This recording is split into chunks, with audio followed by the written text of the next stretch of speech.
జ్వరం వచ్చినా నొప్పి వచ్చినా సీదా ప్రైవేట్ దవాఖానకు పోతారులా. వాళ్ళు ఉత్తకు తోలుతారా? ఆ టెస్ట్ ఈ టెస్ట్ అని సరిపోను గుంజుతారు.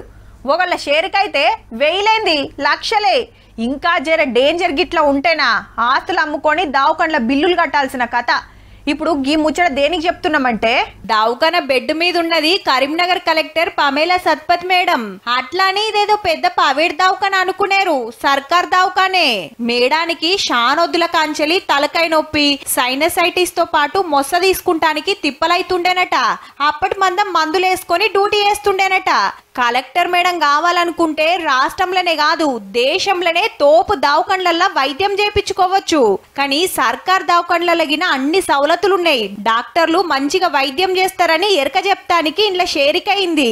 ఈ నడమ కొత్తగూడెం కలెక్టర్ సారోళ్ళ ఇంటామే పాల్వంచ సర్కార్ దవాఖానల డెలివరీ అయితే సిరిసిల్లలా ఓ జడ్జి మేడం 2 కాన్పులు సర్కార్ దవాఖానలనే చేయించుకుంది. పెద్ద పెద్దోళ్లే గవర్నమెంట్ దవాఖానలకు వస్తుర్రంటే తారీఫ్ చేయాల్సిన ముచ్చటే. కానీ కలెక్టర్లు పెద్ద ఆఫీసర్లు షేరికైనప్పుడే కాకుండా ఎప్పుడైనా అందరికి అన్ని సౌలతులుంటే పైసలు పెట్టి ప్రైవేట్లకు ఎందుకు పోతారు సార్లు? జర గీ ముచ్చట మీద సుత నజరేయుర్రి.